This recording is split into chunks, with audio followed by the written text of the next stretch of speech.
Assalamualaikum warahmatullahi wabarakatuh. Welcome back to my YouTube channel. Kembali lagi bersama saya Agi Bugiarsyah dari program studi komunikasi dan penyiaran Islam Institut Agama Islam Negeri Kota Bengkulu. Pada kesempatan kali ini, saya akan sedikit membahas mengenai materi tentang kepribadian manusia dan karakter dari dai ideal. Silakan disimak, semoga bermanfaat dan jangan lupa memakai masker, mencuci tangan dan menjaga jarak. Selain itu, jangan lupa like, komen, dan subscribe juga ya. Pada materi yang pertama ini kita akan bahas mengenai faktor-faktor yang mempengaruhi perilaku manusia. Manusia merupakan makhluk subjek sekaligus objek, makhluk individu sekaligus makhluk sosial. Perilaku manusia sebagian dipengaruhi oleh kehendaknya sendiri dan sebagian lagi dipengaruhi oleh alam sekitarnya. Langsung saja kita masuk mengenai pengertian dari perilaku.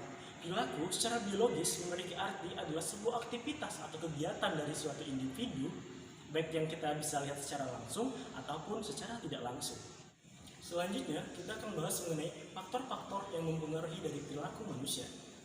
Faktor yang mempengaruhi dari perilaku manusia terbagi menjadi dua. Yang pertama adalah faktor endogen dan yang kedua adalah faktor eksogen. Faktor endogen tersendiri memiliki arti bahwa faktor-faktor yang berasal dari dalam diri seorang individu. Sedangkan faktor eksogen adalah faktor yang berasal dari luar diri individu.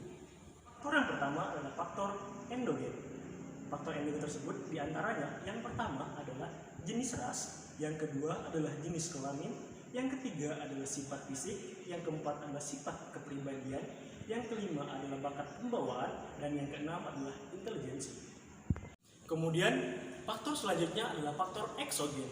Faktor eksogen tersendiri terdiri dari beberapa hal. Yang pertama adalah faktor lingkungan, yang kedua adalah faktor pendidikan, yang ketiga adalah faktor sosial budaya, yang keempat adalah faktor agama, dan yang kelima adalah faktor ekonomi.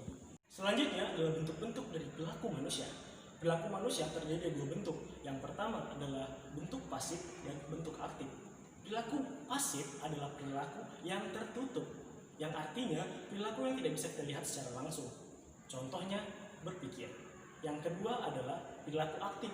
Perilaku aktif tersendiri adalah perilaku yang bisa kita lihat secara langsung. Kita bisa fokus pada individu, apa-apa yang sudah dia lakukan.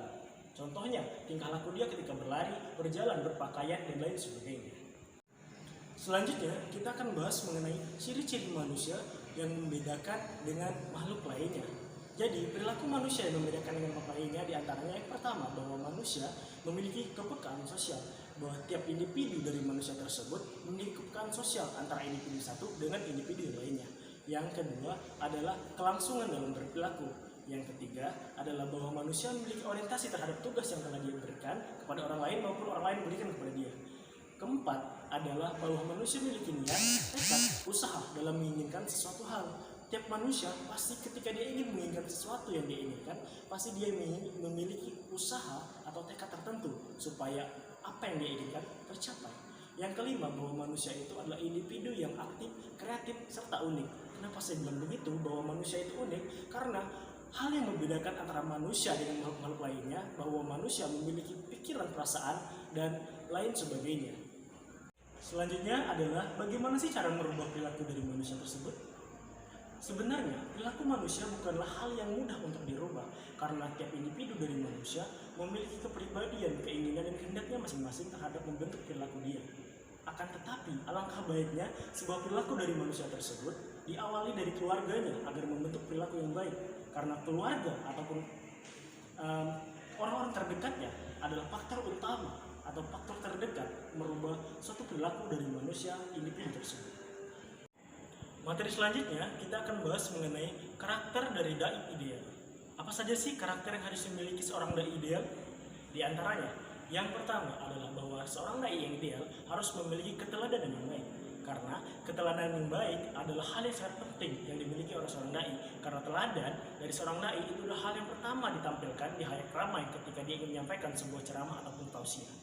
Yang kedua, bahwa seorang dai harus memiliki sifat lemah lembut, terutama pada orang-orang di sekitarnya dan dari dai kepada mad'u. Yang ketiga adalah hobi mengukuhkan hati orang lain. Sebab dai yang ideal adalah dai yang hobi mengukuhkan hati orang lain karena dia tidak ingin kebaikan itu hanya ada dalam dirinya saja, akan tetapi dia juga ingin kebaikan itu ada pada diri orang lain.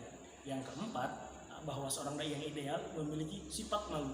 Sifat malu ini adalah sifat yang paling penting dalam diri seorang.